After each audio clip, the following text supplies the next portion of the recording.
Fight like a monster, क्या ऐसा सच में हो सकता है?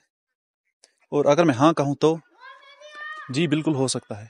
लेकिन इसके लिए एक बंदे को अपनी फियर, एंग्जाइटी और एंगर पे कंट्रोल रखना चाहिए क्योंकि किसी भी सिचुएशन में ये तीनों चीज़ें आपको वीक बना सकती हैं।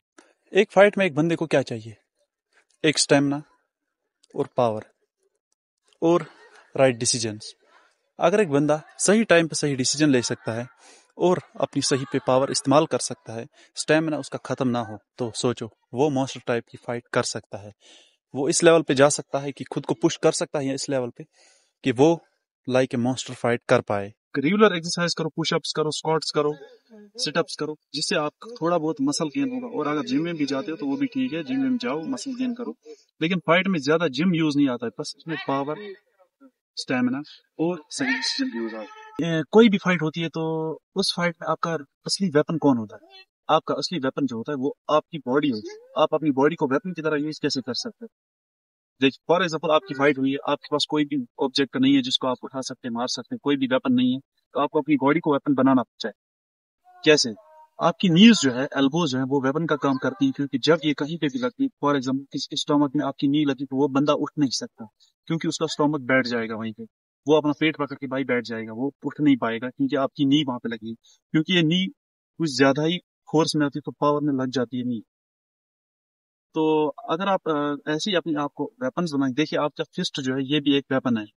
जब आप यूज करोगे तो आपको पंच पंच करते टाइम ये भी ध्यान रखना कि कहीं आपको चोट ना लगे। तो आपने बहुत बार सुना होगा कि मार्शल आर्ट कोई भी काम नहीं आता है फाइट में। जब रियल फाइट होती है तो वहाँ पे काम नहीं आता है, तो यह आपको गलत फहमी है, क्योंकि वहाँ पे काम नहीं आता। देखिए, कोई भी बंदा हो जिसको किसी भी सिचुएशन का पता हो, जिसको प्रैक्टिस हो फाइट करने की, वो ऑब्वियसली किसी भी फाइट में बेहतर हो सकता है उस बंदे से जिसको पता नहीं होगा फाइट कैसे करूँगा।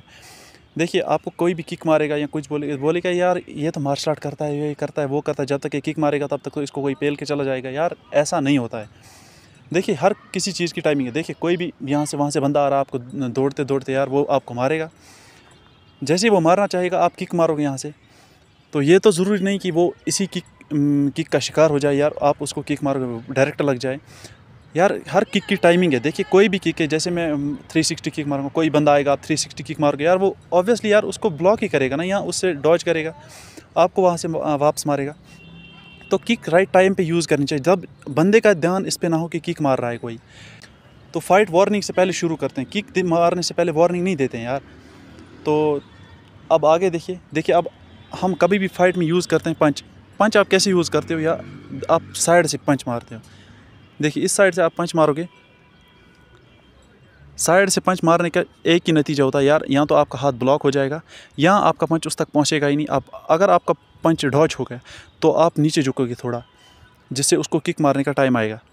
तो ऑब्वियसली यार आपको पंच मारना है तो स्ट्रेट मारना है, यहाँ से साथ में अपने पैर को भी मूव करना है ऐसे। तो जब आप पंच मारोगे तो अपने आप को मूव करना है साथ में, क्योंकि अपनी बॉडी को आपको फ्री डालना है। देखिए, ये ब्रूस ली की एक वीडियो में मैंने देखा था कि ब्रूस ली कह रहा है कि अपने आप को पानी की तरह रखो। अगर किसी भी चीज़ में डालोगे तो वो उसी की शेप ले लेगा। अपने आप को वैसा ही बनाओ भाई, अपने आप को बिल्कुल फ्री छोड़ो। जैसी आपकी बॉडी मूव हो रही है वैसे ही। देखो, कोई बंदा स्ट्रेच कर रहा है, कोई नहीं कर रहा है, बोलोगे यार वो स्ट्रेच कर रहा है उसको किक आएगी। नहीं, ये ज़रूरी नहीं है। हर कोई किक स्ट्रेच से नहीं शुरू होती है। देखिए, आप कोई फ्रंट किक मारता है, ये ज़रूरी नहीं उसको स्ट्रेच आए। लेकिन कुछ बंदे होते हैं यार, वो इतना ही पैर उठा सकते हैं ऐसे ही। वो ज़्यादा से ज़्यादा ट्राई करते हैं पैर उठाने की, लेकिन उठता नहीं है। तो घर में स्ट्रेचिंग की प्रैक्टिस करो, जिससे आपका स्ट्रेच हो जाए, वो परफेक्ट हो जाए। स्ट्रेच परफेक्ट हुआ तो फिर आपकी किक्स भी परफेक्ट हो जाएंगी। तो पहले हम पंचिंग पे आते हैं। पंचिंग स्ट्रेट करनी चाहिए। ये स्ट्रेट पंचिंग है। स्ट्रेट पंचिंग में क्या होता है कि आपके अपोनेंट को बचने का टाइमिंग नहीं मिलती है यार। वो आप जैसे ही पंच करोगे वो आपके पंच से राइट या लेफ़्ट जाएगा, जहाँ से आपको किक मार सकते हो। तो क्योंकि जैसे ही आपने शुरू किया स्टार्ट पंच स्ट्रेट किया, तो वो ब्लॉक कैसे कर सकता है? या तो वो सामने हाथ लाएगा, क्योंकि डैमेज तो जाएगा ही उसको, चाहे वो हाथ लाए ब्लॉक करे किसी भी चीज़ से।